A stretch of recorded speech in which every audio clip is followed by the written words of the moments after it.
The men's War Games match leaves us with more questions than answers after Paul Heyman's team wins. Dominic Mysterio and Liv Morgan are back on top. Charlotte Flair is on the show after winning War Games. This is the Survivor Series recap of WWE and Fanatics original production.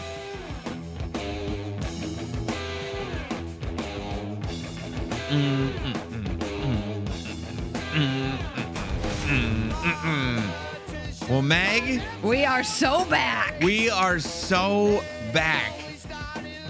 And I mean, this is like a classic cliffhanger PLE. I swear, going in, and we had these conversations so much, specifically about the men's War Games match, realizing that there are so many different possibilities and so much different tension that exists, not just between the two teams, but amongst both teams, really.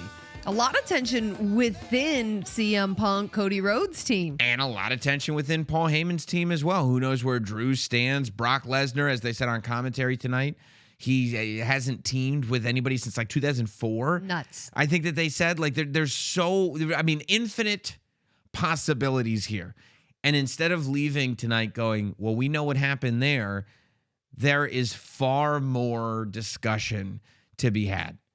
First of all, Braun Breaker pinned CM Punk. Braun Breaker Did we start pinned there? The world heavyweight champion. It's 100% right. That is a headline of all headlines and one that shouldn't be lost under the sauce of everything else that went on in that match. You're right. Braun Breaker, at the end of the day, pinned CM Punk while CM Punk was world heavyweight champion. Braun Breaker, the future, which implies that maybe someday he'll be pinning world heavyweight champions. Tonight in the War Games, got the decision, not Brock, not Logan Paul, not Drew McIntyre. Braun Breaker pinned CM Punk, the world heavyweight champion, after a spear. CM Punk got speared and could not answer the referee's 3 count. That is massive in the world of Braun Breaker. It's layered as well, right? Because we know that Paul Heyman and CM Punk, their relationship crumbled after WrestleMania when Paul Heyman sided with Seth Rollins and created the vision. And who was part of the vision? Who was the centerpiece who's going to be the future of WrestleManias to come? Day one. Braun Breaker. That's right. That's 100% right. And you can see why. Not that anybody ever questioned why, but it was made clear why tonight. And it's impossible right now to say how much of War Games is meant to be taken as part of Paul Heyman's plan and how much of it was serendipitous to Paul Heyman. But regardless, Paul Heyman's team, pretty much as always, ends up the winning team at War Games. I mean, there was something, because this was the most star-studded War Games match of the modern era, maybe of all time. And we were sitting here watching it together, like trying to predict who was going to come out next. I think both of us were pretty shocked when the first theme music that played was Cult of Personality. Yeah, I thought it was either going to be Punk or Cody who entered the match last. Because the two champions, right? But CM Punk starts the match with, by the way, Braun Breaker. The two people that would end this thing were also the two people that started the match. Of course, Heyman's team had won the War Games advantage on Raw, so they kept that lead throughout the match, which they were able to take advantage of a lot. You had Drew entering the match after the first two, which, I mean, brought back all of these memories of Drew McIntyre and CM Punk trapped inside of a steel cage from just about a year ago. Yeah, and we talked about that rivalry. They had 10 months of vitriol, hatred. I mean, it had reached a boiling point and then boiled over, right? Yeah. And I mean, these guys will never be friends. CM Punk and Drew McIntyre. They'll never be able to coexist in the same room. And we saw that as soon as Drew McIntyre entered. There's something that feels at home about the two of them just beating each other up. And I think that that's the way it's going to be forever. Logan Paul comes in, he gets some steel chairs. Jimmy Uso comes in, he gets some tables. By the way, something that I didn't love. When they were chanting, "We want tables"? No, of course I hated that. But No, I have another pet peeve, and I What's don't know if that? I've told you about this. I felt that the women in the War Games match did a much better job at not doing this than the men did. If you noticed in the women's War Games match, which we'll talk about, we'll have Charlotte Flair on the show, every member of both teams came to the ring already with a weapon in hand. If they wanted a weapon, they had it in hand. When you're in that War Games, you only have 3 minutes as the fresh man to either help your team even the odds or take advantage of those odds before that buzzer goes off again and the opposite team gets somebody to come in there. The fact that people take any time whatsoever to go under the ring, to find steel chairs in Logan Paul's case, to find tables in Jimmy Uso's case. It's like, no, get in there. Get in the double cage. You have to take advantage of every minute. This is a timed event. It's That's like, a good point. right? I mean, can you imagine working on your mile and going like, yeah, but I want to make sure I take as many water breaks as possible? And you're not going to get faster. No, you're not going to get faster. Exactly. You're not going to capitalize on that advantage. Now, look, You know what? I think the women are just smarter. in as far as timing goes, I think just in general. well, I don't know about in general. I mean, I'm taking IQ tests. I'm talking about maybe War Games intelligence.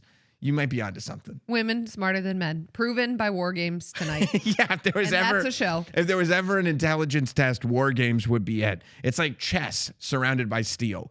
Look, I will say this: you want to talk about a good War Game strategy? If you're Bronson Reed, walking in and tsunamiing everybody immediately, Yeah, wasting no time. Right. I'm just going to go right to what I do best, which is the tsunami. hit you, Take hit everybody you, out. hit you. Yeah. Now, were you surprised at the fact that at the beginning of the match, Cody and Punk did not seem to be getting along? No, and Cody busted Punk open Pretty quick. with the elbow. But then And there were 2 people in front of Cody, and he elbowed backwards to Punk. But then when they kind of shook it off, they were completely on the same page. It was like, they're good. And then they actually helped each other out, where Punk hit the go to sleep, and then Cody hit the crossroads on Brock Lesnar. But And it even- was like, oh my gosh, Cody and Punk working together. even before that, though. I mean, before the ring was even full of people, you saw like the minute they kind of shook off whatever rivalry was going on, they did a heart attack. They did a doomsday device that looked like it beheaded Braun Breaker. Like these are classic tag team moves. And it might just be that Cody and Punk are so in love with the game, are so married into professional wrestling, that once that on switch goes on, they know they have that same level of wrestling IQ where they know. You know what I mean? Like they don't have to say anything. If Cody has somebody up on his shoulders, Punk knows it's time to hit the doomsday device. They're communicating via wrestling. Right, exactly right. Exactly right. And I think that there's something to that. I mean, listen, Jey Uso, and I feel like he's picked up this level of confidence that we were hoping he would get, figuring out how to run it back. Mid War Games. Do you think I'm a hypocrite? Because I do think it's inappropriate to grab weapons while the clock is running. But running it back, you're totally fine. If Yes, you- you are a hypocrite. if you- 100%. I feel like everybody was laid out. And also, here's the thing. People don't realize this about Jey Uso. He operates on vibes. The vibes have to be right. You know what I mean? Mhm. So like Jay, like him looking into the camera or looking out into the audience and like making that face like, oh, we're going to do this. I'm in control now. I'm taking charge. And everybody's going crazy for it. And 45,000 people in San Diego are all just yeeting along as Jey Uso runs it back. There was something about it that I thought was great. I do love the moment when Jay realizes and the audience realizes that he realizes that, oh boy, we could run this whole thing back. And everybody's on the same page. It's the glance. It's the shake of the head. Oh my All gosh. right, let's do this. Should we do this? Oh my gosh, should we do this? Let's do it. Let's do it. And they were ready for it. Of course, who's the one person that can ruin it? Brock Lesnar.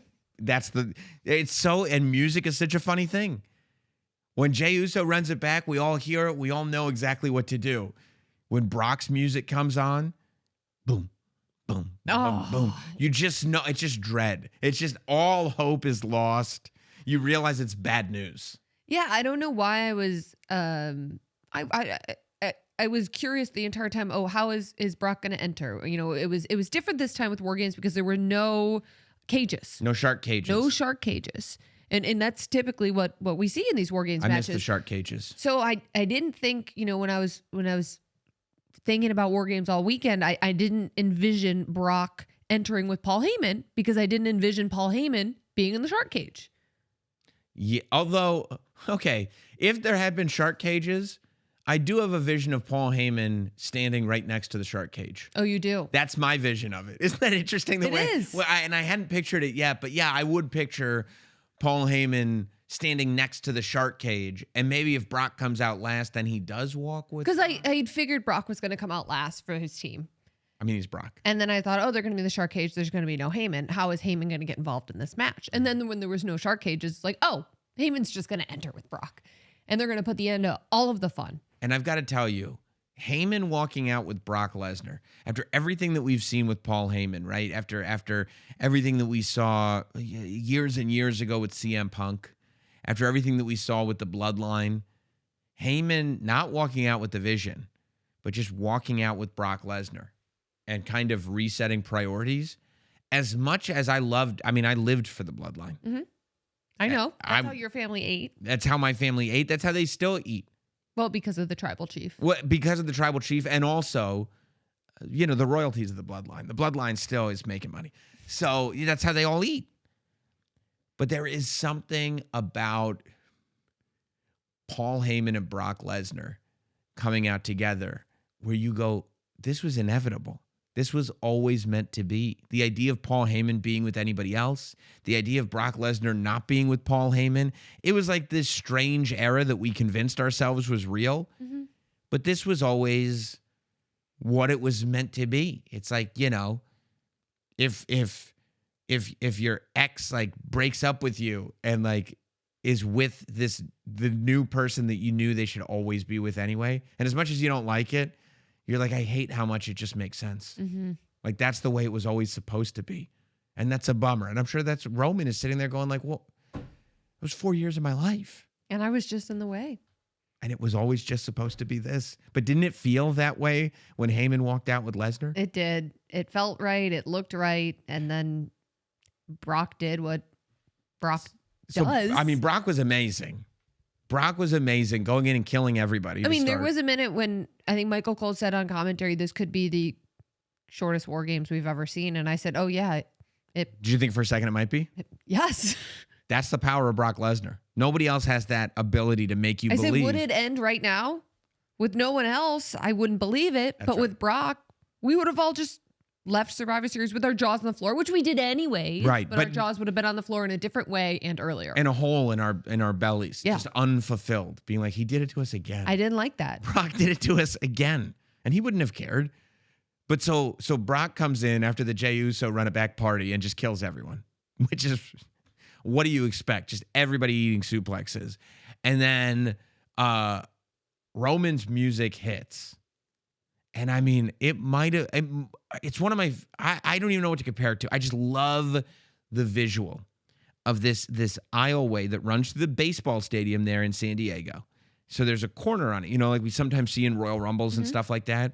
And Roman coming around the corner and realizing that there is another lion standing in front of him, stopping him from getting to that War Games cage. And you realize that there's no turning back for Roman or Brock Lesnar. They are just here, king of the jungle, staring each other down, making that like almost canine-like aggressive eye contact. We were foaming at the mouth in the studio. 100%. Saying, spear him. Spear him. And we didn't even know which one we meant. No. We were just saying spear him. We wanted to know who the king of the jungle was. We just wanted a collision to happen. And it happened. Roman steps up, Superman punch. Brock goes back, Superman punch again. Brock goes back, Superman punch again. Roman, and I said, are they going to do a thing where Brock never even makes it to the cage? Okay, would that technically be a retreat? Would Paul Heyman's team, and as I'm thinking about all this, he goes for that fourth Superman punch, and Brock just catches him and F5s him through the table. And you realize that the moment that we saw on Monday Night Raw is not going to be the defining thing about this version of Brock Lesnar. No, Brock Lesnar brought Roman Reigns into the ring. And he smashed him into the cage all the way there. Then we see the one thing that starts to slow Brock Lesnar down. We see the GTS into the crossroads. We see, Logan Paul breaks it up. Logan Paul breaking up the pin attempt, Oh, don't forget Paul Heyman giving Logan Paul the brass knucks. which was a mistake because they slipped right out of Logan Paul's hand, and we got to see Superman punches. Both Drew McIntyre and Logan Paul take the brass knuckle Superman punch.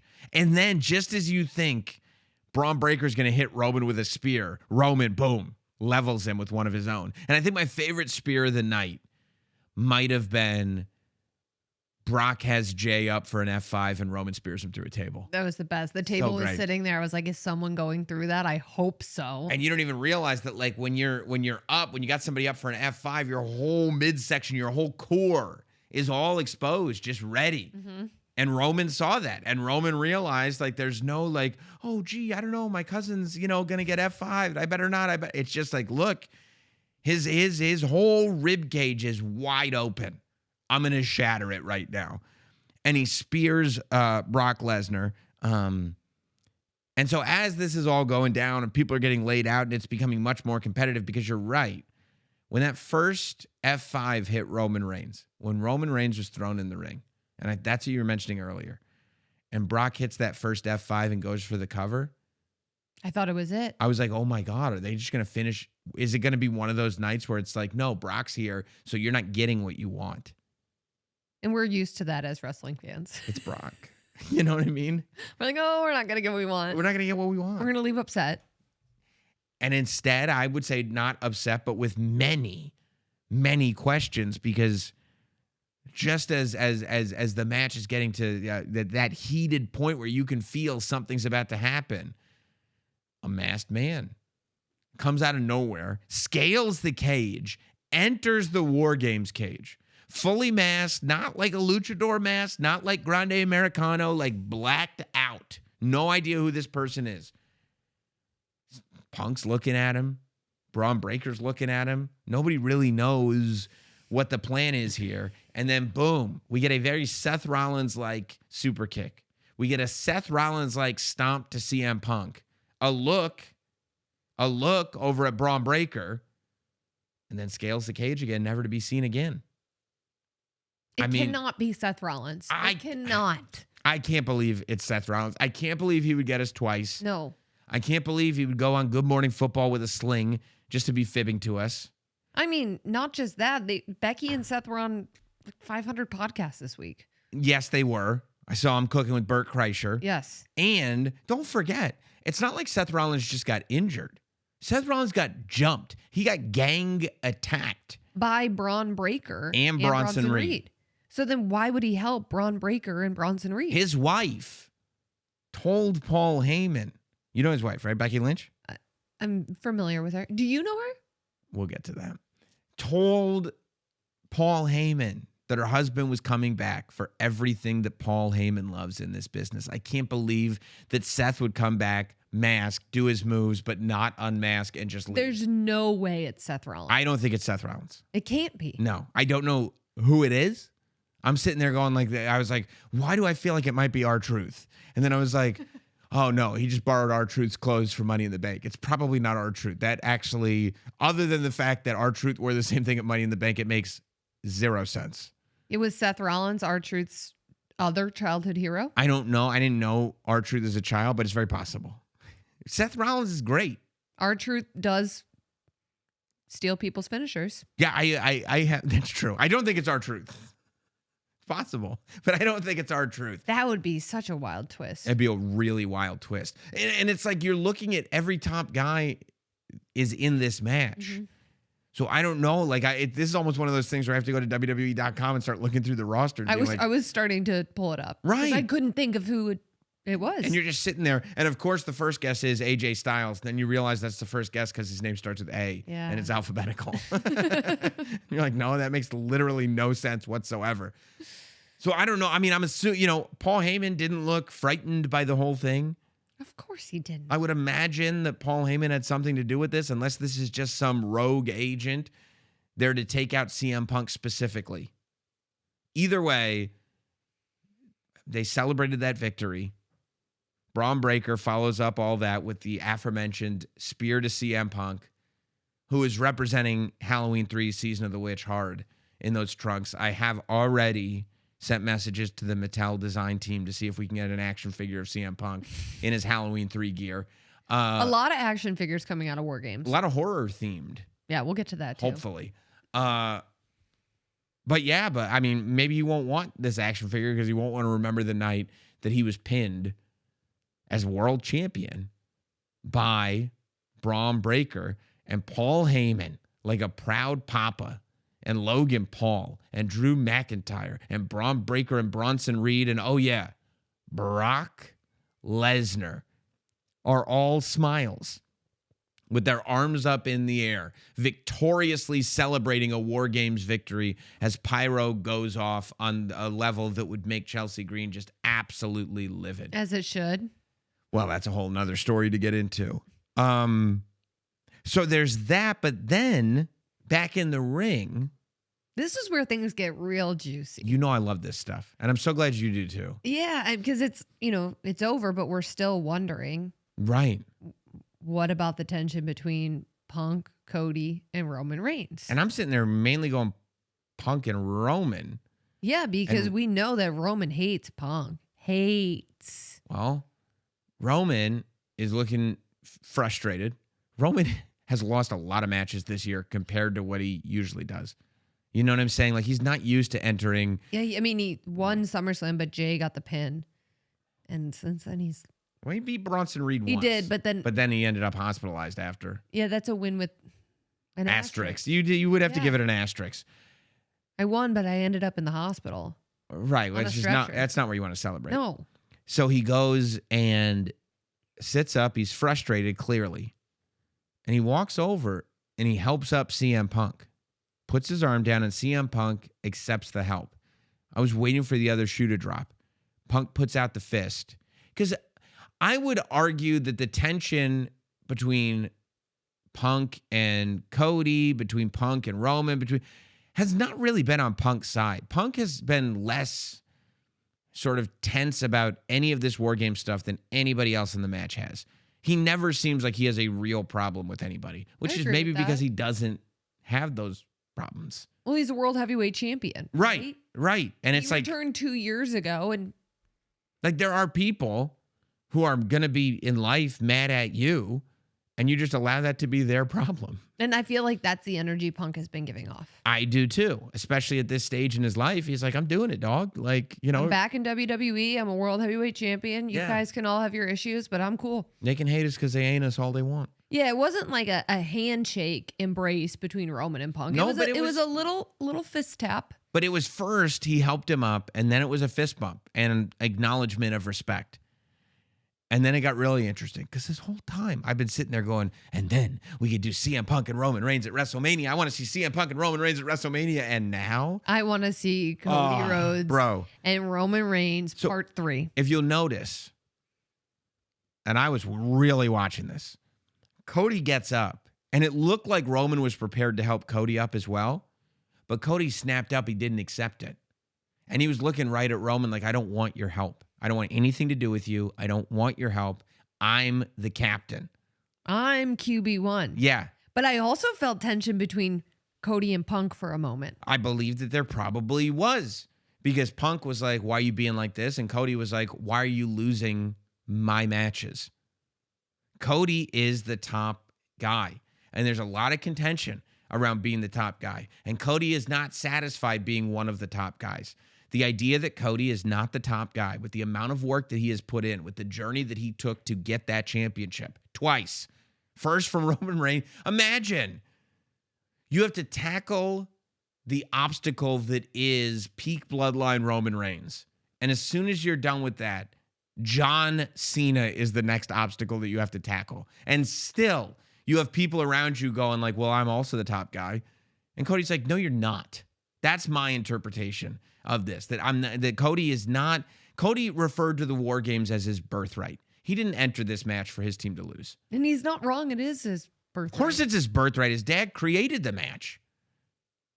And so Roman helping him up, it was almost as if Roman helping everybody was like, I'm for lack of a better term, I'm the big dog here. I'm going to help everybody up. And CM Punk was like, whatever, like it doesn't bother me. And Cody was like, no, you're not. You're not. I beat you. And I beat you for it. That was the whole energy that I got from Cody. He wasn't going to fist bump him. He wasn't going to accept his help up. And then Roman, okay. And then Roman turns around and looks at Cody. And did you hear what he said? He said, we'll never be teammates again. Yeah, just know. This is the last time Ever. we are ever teammates. And Cody wasn't bothered by it at all. Cody's like, great. I don't want to be your teammate. I mean, so much to dissect. So many questions there. I think that there is a long way to go coming off of this men's War Games match and all of the story elements that took place and where we go. I think 2026 is going to be a wild year. Buckle up. If this is any indication, but before we get to 2026, the holidays are right around the corner. And you got to win the holidays. You got to be that MVP of the holidays. And how do you get there? You get that Aura frame. Yes. You get the Aura frame so that you can go to as many WWE shows as you want, but your family is going to feel like they're always right by your side. Yes. You go, you load the pictures of the children, of yourself, of anybody. You can do this before you even give the Aura frame. You get an Aura frame, and then you can preload it. It's just right there on the app. It's so easy to use. You just select the pictures that you want to put on the Aura frame. You do it before you give it to whoever you're going to give it to, your parents, your aunt, whoever it is. I don't know. And then when they open it, they just put it right on the desk there. And all the pictures are loaded up. And guess what? You can keep going. You can keep going as long as you want. You can, let's say, we're sitting here doing the Raw recap. Selfie, Sam and Megan. Guess what? I'm going to upload it to the Aura app, and then my parents have it too. They said, Sam, who is that? I go, that's Megan. You'll meet her at some point, I'm sure. Watch They don't the listen to podcast. the show? No. They hear enough of me, they say. But. I don't blame them. But. You're everywhere. But. Well, not this week. Okay. But. We have a special deal on these Aura frames, which really are remarkable. I have one in my house. My family has one in their house. For a limited time, you can visit auraframes.com and get $45 off Aura's best-selling Carver mat frames. They were named #1 by Wirecutter by using promo code RAWRECAP at checkout. That's auraframes.com, promo code RAWRECAP. This exclusive Black Friday Cyber Monday deal is their best deal of the year. So order now before it ends. You can support the show by mentioning us at checkout. And, of course, terms and conditions apply. Now, Megan, I very much want to talk about this women's War Games match. I very much want to talk about Becky Lynch, who tapped out and failed her team. I think you're looking at that the wrong way, but very much want to talk about what, for me, was the moment of the night and the reunion of Liv Dom. But before we get there, Charlotte Flair is here on the Survivor Series War Games recap, fresh off of her War Games match. Yes, fresh off of a War Games match, a victory in a War Games match, mind you. Charlotte Flair is here. Charlotte, how are you, first of all? I'm a little sore, but I'm extremely happy. Yeah, I guess victories will do that. First of all, do we want to talk about the gear? I noticed you came in, you were all kind of denimed out, and we see it now, and they were talking on commentary about what it was all about. Talk to us about the dedication of this gear. No, so I think over the last 2 years, there were little Easter eggs all over my gear and my jacket that have kind of meant a lot to me. More so on my jacket. And then when I was out on injury, MJ, this guy who works with social media, had a bunch of kids at the show, and one of them, her name was Scarlett. And she was convinced that Scarlett had the same name as Charlotte. So I was randomly sitting at home, depressed being out with my knee injury. And MJ texted me. She was like, hey, do you mind? He's like, hey, do you mind FaceTiming this little girl who thinks she has your name? And I was like, no, people remember who I am. Absolutely. So we FaceTime and I met her, but I kind of stayed in contact with her mom this whole time. So anytime I've had shows and I've been able to see her sister and the family, and she just gave me a lot of perspective while I was out, about what matters, and seeing her struggle and continue to fight and be so strong at such a young age, when like we think we're having a bad day, we're really not. Like, it could be so much worse. And all these little things that I love, I felt like she inspired me. Not I don't want to use the word inspired because it's cliche, but I don't know. She just brought out a softness in me, and I thought the gear was the most different I've ever worn, and had one made for her. And just that we could have this moment together, and what she means to me and her family, and if I could give a little bit of, you know, excitement to her day, of the monotonous of what it's like having to fight cancer, I can't imagine. So it was just all for her. I think that's an amazing perspective. Like realizing that as you're having that bad day, how much like worse it can get, and you know, I'm sure having that gear and wearing it and everything is just kind of Yeah, just like reinforming sharing that that moment with, perspective. I mean, that's it. Just like, hey, this is for you. If I could do something so small in the big scheme of life for her to Right. make her day better and for her family, like, I'm gonna do it. And I hope, that gives her, all week I was sending her pictures of her hat and her jacket and the t-shirt coming. I can't wait to see you, Scarlett. I can't wait to see you. And I just hope that gave her and her family that little relief that they have with what she's fighting every day, that I can't, and no one, unless you've been through that, can relate to, and how hard that is. You So like when also you wake up tired and have to do something, you're like, I'm really like, I get to work out, I get to go to work, I get to do these things, and it's perspective. Like, why am I having a bad day? I'm not. It's just being petty or whatever. We lose sight of what's important. And it's those connections that I've met along the way. And that like, she really just, I don't know, like, touched me. yeah, I mean We even that went to a Rams game together. you did. That's amazing. Yeah.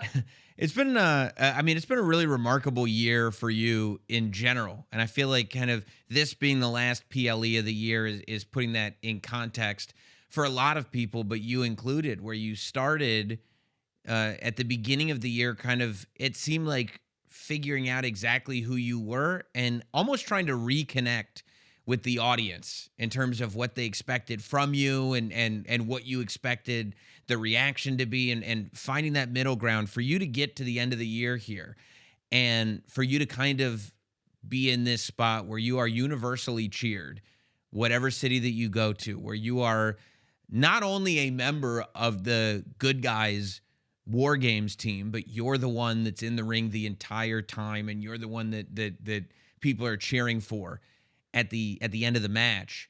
Uh, do you feel like you've been on a journey in that respect all year?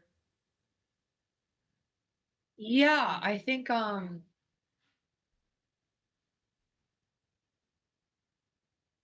Cena pulled me aside after WrestleMania and was like, "You don't have to be perfect all the time." And then I wrote the Players Tribune piece, and I felt like for so long, I felt like just all this pressure of like always having to be perfect and wanting to be perfect. When I really truly realized, after everything I just kind of been through and in front of the audience, I felt like I always had to be indestructible, when really like getting to know my flaws and my insecurities and who I am as like who Ashley is as a person allowed me to connect with them, and like all those things that I was scared of them knowing, or failing, or not being good enough, or my age, or whatever it is. I was like, you know what, this is me here. Like, I don't know. It was like what made me special were all those things that I've been through, and letting the audience see that. And they've just been on this like roller coaster with me, and then getting to pair with Lexi and kind of bringing me back, like a softer side, and having an on-camera friendship that I've been a solo act for so long, and I felt like was a bigger moment for me than Rumble. Like, it felt like I've won the title how many times, but like that felt special and organic, and like no one had that on their bingo card. No. And it's been awesome being able to let go of the pressure and just enjoy the WWE universe. Being like, hey, I grew up in front of you guys. I love you guys. I want to enjoy this as much as you do. So maybe I won't try to be, you know, being perfect isn't cool. It That's took me true. a long time to learn that. I should put that on a bumper sticker. That's like the name of your book. Like that is such a simple thing to say, but that people But it's don't so really. true, right? So true. Yeah. Yeah. But Well, it took me 10 years to figure that out. Yeah. I mean, because I think that that's something people strive for in a lot of different fields and don't realize that, number one, it can make it so that you don't enjoy what you're doing. Number two, it's almost impossible to achieve. And number three, when you do achieve it, people are going to be like, yeah, that's not that cool. Yes. It's wild.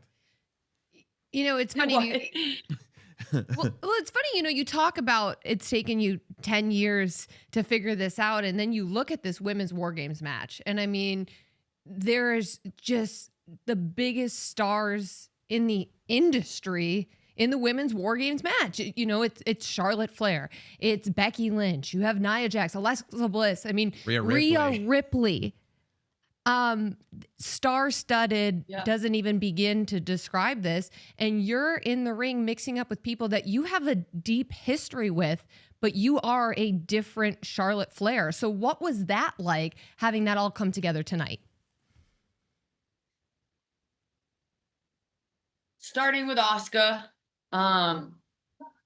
she really is one of my wrestling soulmates. Having the moment with Becky and the Four Horsewomen, and here we are 10 years later, still going at it. Io, I was against Io in my first War Games in 2023 before I got hurt against the Kabukis when Io was not Damage Control. Yeah. So to now be on the same side as her, and then, you know, I had this like little proud moment watching Rhea come out. So I was like, we've had 2 WrestleManias against each other, multiple matches, multiple pay-per-views, and then just seeing the mega star that she has turned into. It's like, I got to see all that firsthand, and I was very proud.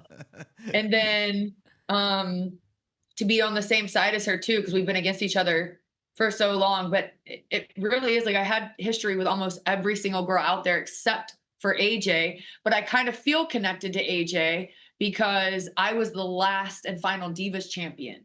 So you had AJ and then Nikki was the longest. So I feel like a part of that history, and then to be in the ring with her, really a full circle moment if people think about it, because we were 2 Divas champions. Absolutely. Yeah. And I think that's I mean, something I could keep talking about, I could go on and on, but those are just like, I think like the highlights.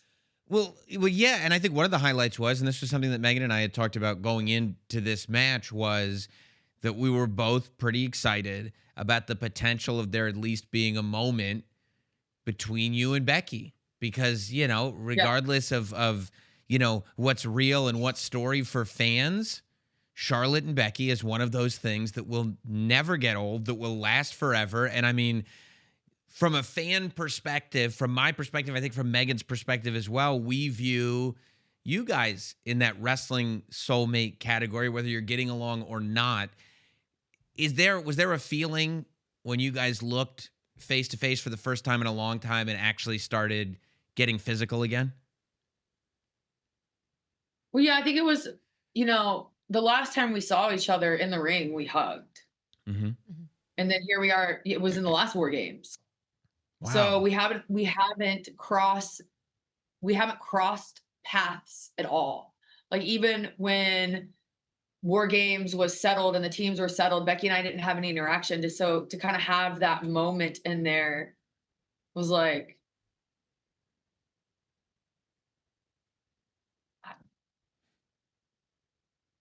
I don't know. It's just like it'll stand the test of time, whether we're teaming or not teaming again. I don't know. It's just fight forever, right? Absolutely. Absolutely. There wouldn't be a Becky without a Charlotte, and there wouldn't be a Charlotte without a Becky.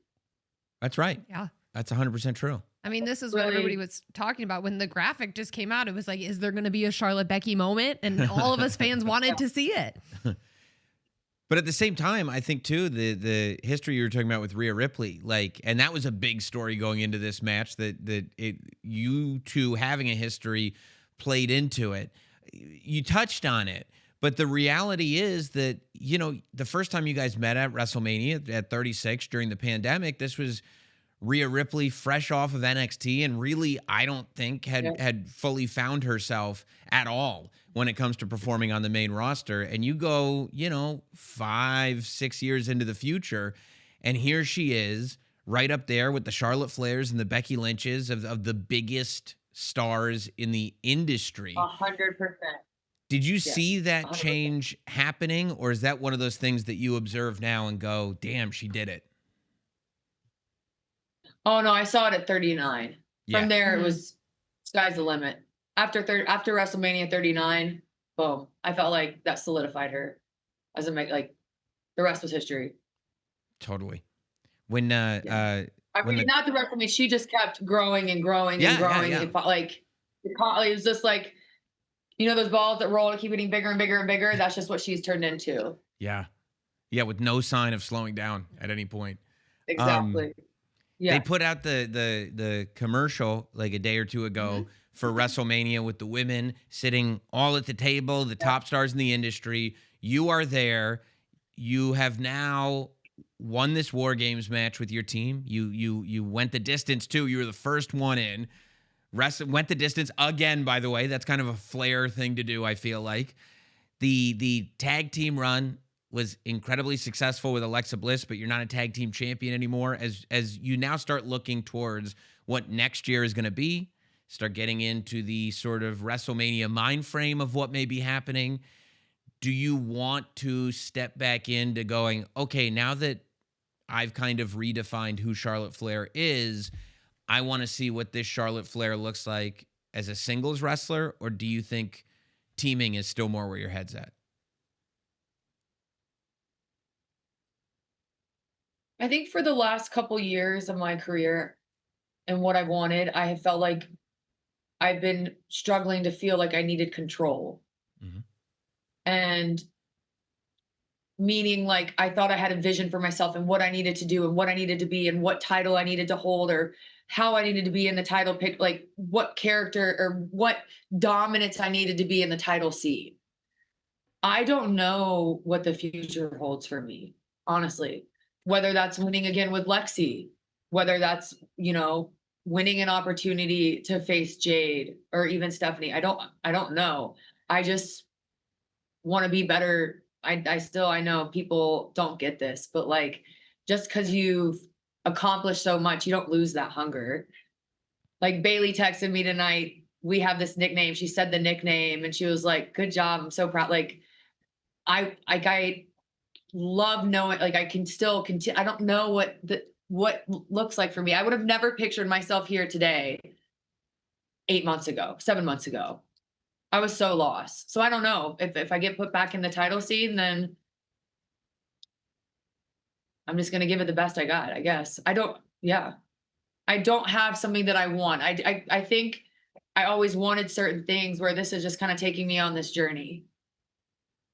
I love that. Yeah, and I keep thinking about the fact that John Cena pulled you aside at WrestleMania and gave you the advice that you don't always have to be perfect. Yeah, he was like, "Stop being perfect."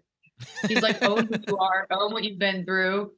And I was like, "Okay." Like, I don't know how to do that, but yeah. I mean, it's amazing. On his Yeah. retirement tour, we talk about all the matches, but it's those backstage interactions too that have made a moments, difference yeah. in so many people's careers and so many moments that we've seen in front of the camera. What has John Cena meant to you throughout your wrestling career? He's just the gold standard. I I mean, the way he interacts with the audience, whether, 1 minute they're saying, "John, let's go Cena, Cena sucks," and then getting the whole crowd standing up on their feet, and what he does with Make-A-Wish, what he's able to do with his opponents, his charisma, his work ethic, his love for the business. He's just like the total package of what it means to be a WWE superstar. Well, that's awesome. Charlotte, I love getting this perspective from you. I love hearing where you're at right now, especially, and I think we both really appreciate you making time for us after spending an hour in a double ring cage match. It's very good of you to do. We appreciate it. Congrats on everything. Oh, And my makeup. it's I great. think my hair is Amazing. hanging You look low. incredible. Thanks, guys. Thank you. Thank you. We appreciate it.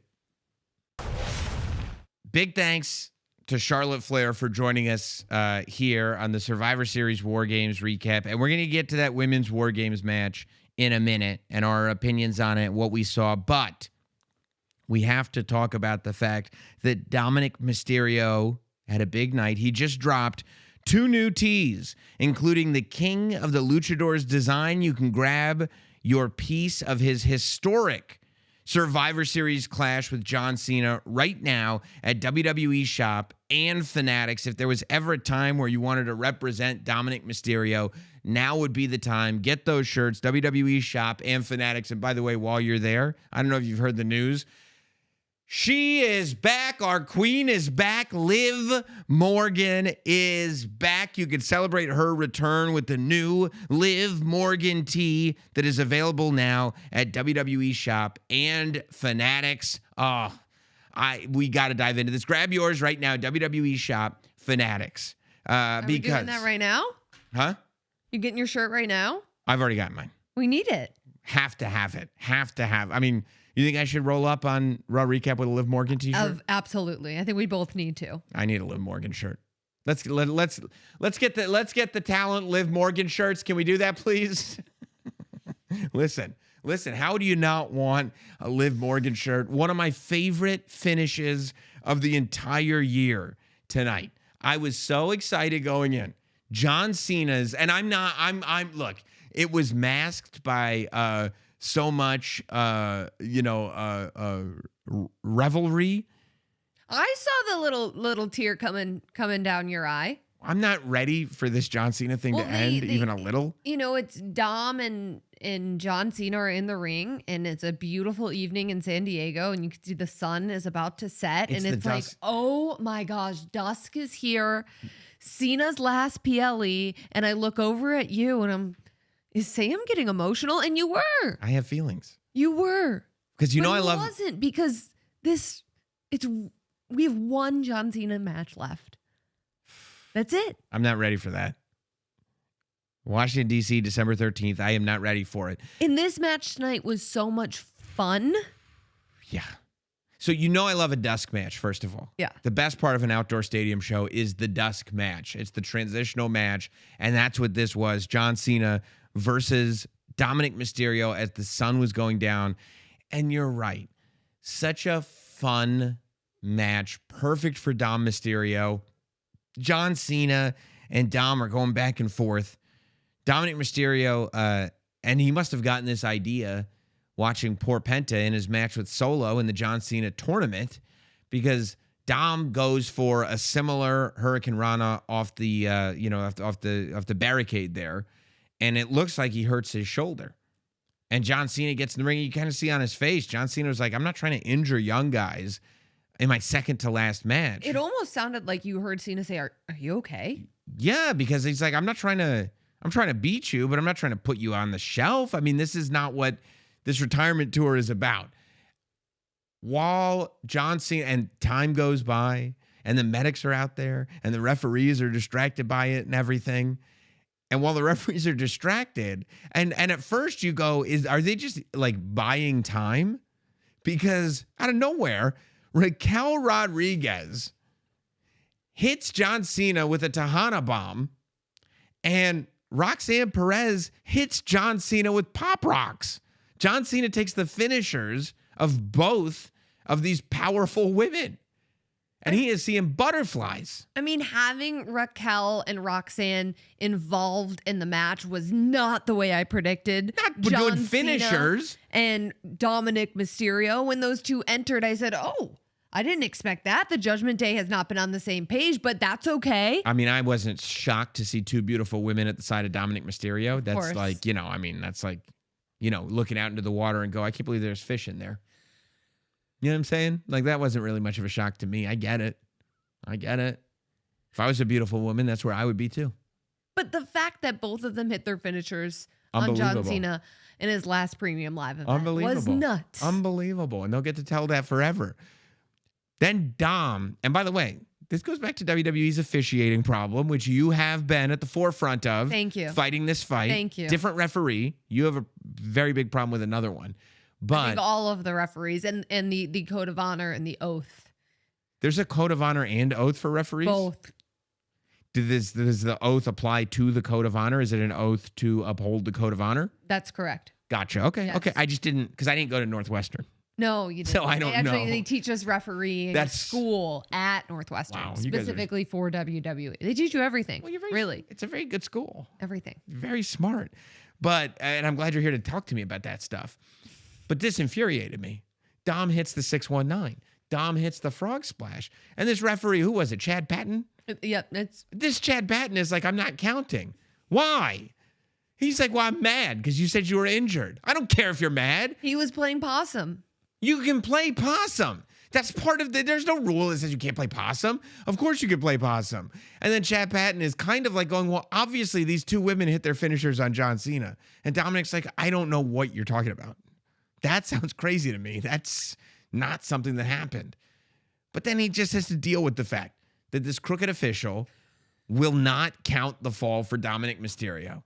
And it's like, okay. Then he throws. Good for Chad Patton, though. I mean, How? he was trying to withhold the integrity of WWE You think and of John everything Cena's that second- John Cena stands for on his retirement tour. Not getting beat when you're beat. Well, he wasn't getting beaten fairly. He was getting beaten with bent rules by Good. someone who's cheating. Because of the Tahana Bomb Cheating. and the Pop Rocks. Cheating. Wow, look, Faking an injury? that's not cheating. His shoulder it was probably a scare. You know, there are injury scares. It's probably not cheating like that. You're very negative. It was Based on everything I know about Dominic Mysterio, he knew exactly what he was doing. because of the dirty part. That's right. Okay, That's right. I'm saying we don't know. It could have Dirty been. Dom doesn't get scared. Come on. That's true. He's so cool. That's right. So you're right. You make a good point there. You make a compelling argument. But so Dom goes, okay. And then the Roxanne Perez and Raquel Rodriguez are thrown away from ringside, which doesn't strike me as fair. But they're thrown out of ringside. I believe they did have managers' licenses for this one. But They they're had to. But the they're state of California. I know.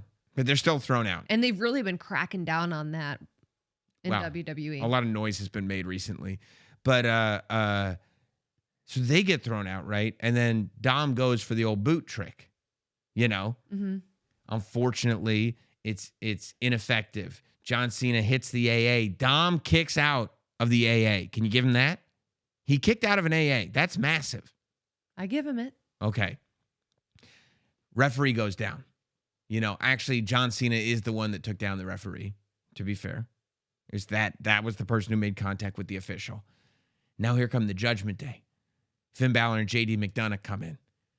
Shades of WrestleMania, I believe it was Edge and the Big Show getting hoisted up. John Cena is able to lift both Finn Balor and JD McDonough up on his back. Double AA.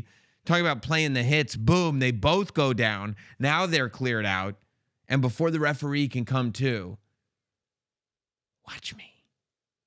Liv Liv Morgan. I mean, we were freaking out in here. I think that they have video. Maybe we'll put it out on social or something. It was such a wild turn of emotions. Earlier today, I texted you all of my predictions for Survivor Series tonight. And one of them, I said, Liv Morgan comes back. And you said, how is Liv Morgan going to come back? And I said, I don't really know, but I think Liv Morgan's going to come back. As soon as I saw Raquel Rodriguez and Roxanne Perez enter with Dirty Dom, I said, there's no way Liv's coming back. Right. It's not going to happen. And then boom. And then all of a sudden, an opening was there. And Liv took it. But Liv did make my heart stop beating for a split second. So Liv comes out, I mean, with all the confidence in the world, right? And she walks, and there's the look on Dom's face. He's smiling like a Cheshire cat. He can't believe the love of his life has returned. And she's staring back at him, but she's kind of got a little bit of crazy behind her eyes. Did you notice that? Liv always has a little bit of crazy. kind of fun. It is. Yeah, She's always sort of on the verge of doing something completely unpredictable. It's dangerous, Yes. but it's appealing. We want to see it. So Liv slaps Dominic. And I'm like, I can't believe this. And she runs up to John Cena. And she's even got Dominic's mask logos on her sweatpants. I said, was that a ruse? Because she runs up to John Cena. She leaps on him and gives him this big hug. And I'm like, I mean, is this a thing? Is this happening right now? And Liv Morgan, I mean, you know, I'll just say it. Since the Elimination Chamber at the very beginning of March, people are going, you know, like what's the big payoff on this thing? How do we put a bow on this before the end of the year?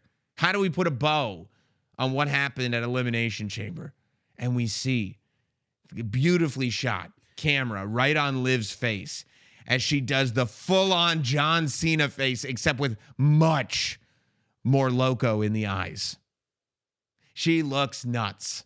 And I go, oh, that's John Cena face. It's a ruse. It's a ruse. And John doesn't know this is great. And then what did John Cena do to Cody Rhodes? That's what Liv did to John Cena. Low blow, embrace between Liv and Dom. The whole thing was a ruse. To me, I'm just going to say this. I never thought in my life I would see anything wrestling related or not that was more romantic than Randy Savage and Elizabeth. I never thought that I would experience a couple that I held in higher regard than Randy Savage and Elizabeth. There's nothing like Liv Dom. Until right now. There is nothing. They have surpassed Randy and Liz. Everything. They're everything to me. Liv Dom is everything to me. It does feel right. I mean, look at what they did here. They beat John Cena in his second to last match. And they did it with John Cena's own tricks. Liv goes and gets the referee. Dominic Mysterio pins John Cena. Dominic Mysterio is a 2-time Intercontinental Champion. Dominic Mysterio pinned John Cena on John Cena's last PLE that he will ever compete on. And Dominic Mysterio walks out with the gold and the girl. I love Liv Dom so much. For the split second where I thought Liv Morgan was turning her back on Dominic Mysterio, my heart sunk to my ankles. I mean, it was just everything. Everything. And what these two can pull off together. I mean, anything. Bonnie and Clyde could never. Bonnie and Clyde could never. That's what I say.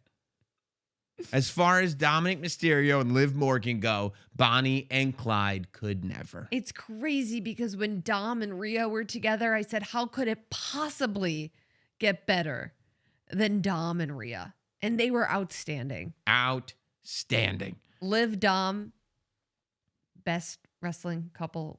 Best couple. Ever? Best couple ever. Couple. And I'd like to apologize to my wife. We're a good couple, my wife and I. But you're no Liv Dom. I mean, the things that these two do together, it's incredible. It's incredible. Was this your favorite match, favorite finish on the John Cena retirement tour? 100%. Yes. It's my favorite finish on the John Cena retirement tour. My favorite finish. It's tough because the Cody Rhodes match at SummerSlam is up there for me. It's great. This is my favorite. But tonight was unbelievable. Unbelievable. Speaking of unbelievable, great match between Nikki Bella and Stephanie Vaquer for the Women's World Championship. Nikki Bella came out more aggressive than I've seen her in a very long time. But ultimately, listen, if Stephanie Vaquer is going to hit you with a devil's kiss on a commentary table, then hit you with another devil's kiss in the ring, good luck. You're done. You're done. And that was the case. Stephanie Vaquer retains the Women's World Championship. And then we had a massive Women's War Games match. We just talked to Charlotte about it. Of course, she started the match with Asuka. And it really was, I mean, you pointed it out, so much history. Yeah. Between so many people. Charlotte and everybody else in that match. You know, I thought that all the women walking in with their own weaponry, as I said before, was great. Becky walking in with kendo sticks. Io Sky walking in with a branded trash can lid. And I like that Rhea comes in with the trash can. I said, that lid's not going to cut it, Io. I mean, aren't we missing something there? And I thought Kyrie Sane entering with her chain. You had AJ Lee having to enter in over the top Yeah, because Becky wouldn't let her in. Becky was trying not to let her in. Smart strategy. Yeah, it was a great strategy. I mean, she's such a great leader of that team that she assembled. She tapped out. She did not tap out. Oh, okay. She was actually, I went back and watched it because at first, just like all of you, I thought for a split second, did the greatest female wrestler just tap out? It couldn't be. So I actually went back and I watched the footage and she didn't tap out at all. You see, she was trying to point out to the referee that it was an illegal hold in place. And then she got called for tapping out, which she didn't. How could it be an illegal hold in a War Games match? It was illegal. What's going to happen? It's War Games. There's no disqualification. What's any illegal? You don't release holds. Or what? Or what? If a referee was telling me, hey, release that hold, I go, or what? It was an illegal choke. Or what? She was literally hitting people with kendo sticks. You're a part of the corruption. Okay, well, listen. This is why you got suspended from your other job. I hope they make a Tops Now card of Becky Lynch tapping out because there were so many memorable moments on this show. You're in on it. Tops Now. She got you suspended from one job. Do you want her to get you suspended from another? Captures major milestones and viral moments from the biggest events that we've seen all year long. Cards from WrestleMania, Money in the Bank, WrestlePalooza. You remember the show when Becky Lynch and Seth lost to AJ and CM Punk. They always do before the PLEs, and they did for Survivor Series as well. The Survivor Series War Games poster card. Collectors who buy the base card will have a chance to receive rainbow foil short prints or even gold super short prints, limited to like 25 copies. There it is, right? I mean, just a really, really cool card. It's only available until Monday at 9 a.m. Eastern. And as always, make sure that you're following @Tops on social and sign up for notifications on Tops.com for the big moment cards from Survivor Series. I am sure that on Monday night's Raw Recap podcast, we're going to have more info on the Tops Now cards that are available from Survivor Series. But you are right. You brought up, I think that Rhea Ripley definitely deserves a Tops Now card from this War Games match. She told us on Monday that she had a special mask.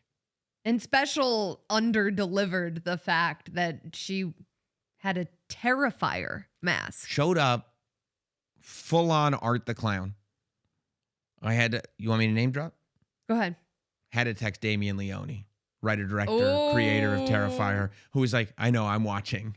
He was watching War Games. Wow. So he could see that creation come to life. And not only that, but in the movie, Art the Clown, who really is a bad dude, has a garbage bag full of horrible weapons that he uses on people. So Rhea coming in with the garbage can. No, she had a garbage bag as well. Yeah. If you go back, there's a garbage bag that she's got full of stuff. So she's got the garbage can for EO, and then she got the garbage bag for all the mayhem and merriment that she will unfold on everybody. I have to admit, I was hesitant to really embrace the fact that Rhea and EO are such good friends. I know. Well, you're a hater. Well, I'm not a hater. Oh. I was just calling out the facts. Like if I was Rhea Ripley and the one person that I couldn't pin was Io Sky, what am I going to do? Just become buddy-buddy with her? I wouldn't. That would not be my strategy. I know, 'cause you're negative. It has been Rhea's strategy, and it took me a while to really... It's not strategy. They're friends. They respect each other. Okay, Why does friends. everything is so manipulative with you? Okay, they're friends. Is this your strategy? Is that For a while, I was struggling to accept their friendship. Right. Because Rhea has never pinned Io. But they've really won me over lately. Of course. I mean, they love each other. Yeah, I think so. I think and they the have a fact great that respect Rhea for one was another. bringing in the trash can the moment we were all waiting for, like we could not leave San Diego without Io Sky putting a trash can over her head, going to the top of the War Games cage, and diving on top of everyone. Except, I mean, she did not dive on top of Becky Lynch. No, Becky might have been better off if she had. But not only did she dive. This time she one-upped it, right? Because first of all, she couldn't get the garbage can at first because AJ Lee, unfortunately, with all the positives that there are about AJ Lee, Too short. yeah, she's not overly tall. So Rhea had to boost AJ Lee up on her shoulders so that AJ Lee could then give Io the trash can. Io did a swanton with the trash can over her head, a swanton onto the opposing women's War Games team. I mean, unbelievable. And then, of course, that led to Becky Lynch. Unfortunately, and you probably also didn't love seeing these people all working together, seeing Becky get hit and then a riptide and then right into AJ putting on that Black Widow and Becky tapping out. And that's She actually didn't tap out. what she did at WrestlePalooza and at War Games. No. She wasn't tapping out at WrestlePalooza either. What was she doing? Again, she was trying to get So rid she of- was like, well, last time this happened, they thought I was tapping out. I know what I'll do in this War Games match where there is no disqualification. I'll do the exact same thing. It was an illegal chokehold. Or what? An illegal chokehold. I mean, You're allowed to choke all you want.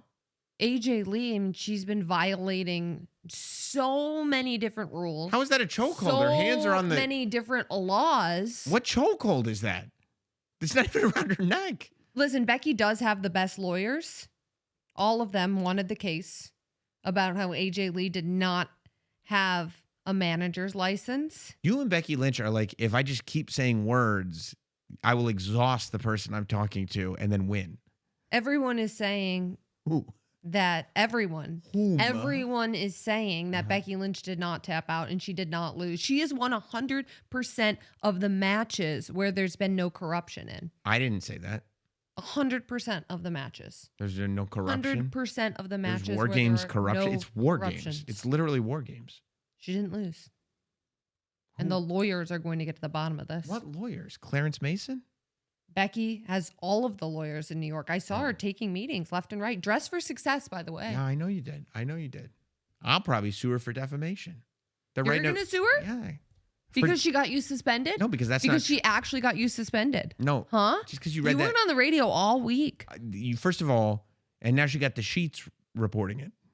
Okay, that's where the defamation. No, comes they're in. reporting it because they're real journalists and they report what's actually going on. In the sheets. And the biggest story in all of wrestling has been the corruption that has taken place against Becky Lynch. The bigger stories are that AJ Lee made Becky Lynch tap, that Liv and Dom are back together, that Team Heyman won with the help of some masked man, and that Roman Reigns and Cody Rhodes, whatever that is, There you go again, burying Becky Lynch. is far from over. This is why they call you Scam Roberts.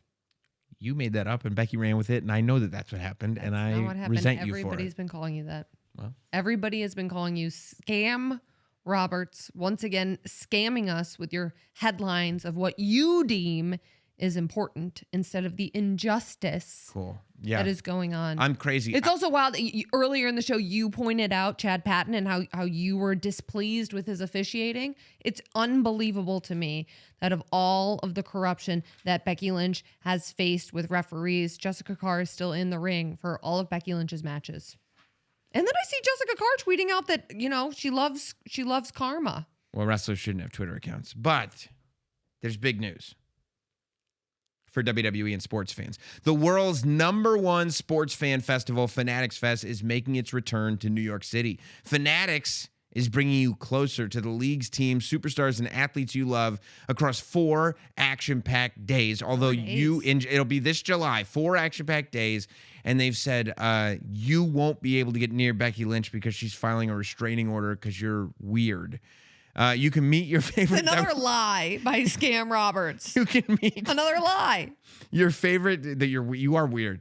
Your favorite WWE superstars and get your hands on exclusive merch. No You one can says I'm weird. catch live podcasts. There are some, and they're in the comments. And interact with the biggest names in sports. Tickets are on sale now. PLE and Raw Recap fans can get a 10% discount by using code RAWRECAP10 at checkout. Do it now before they all sell out. Get your 10% off, and we will see you there. No one says I'm weird. Okay. No well, one. We'll see. We'll find out. Who would have thought at the end of the night at War Games that it looks like that we may be getting closer to that space that we left, I want to say 13 or so months ago, when Roman Reigns looked at Cody Rhodes and said, "You're in my way At Georgia Tech. in life." Are we excited? Thrilled. Thrilled. I am too. Megan, you are the best. Not weird. Somewhat weird, but still the best. You know, we appreciate you for all that makes you you. And we appreciate all you guys. Don't forget to subscribe across all audio platforms. Hit like and leave comments on the YouTube. And we will see you after Monday Night Raw 2 days from now for another Raw recap. Thanks, everybody.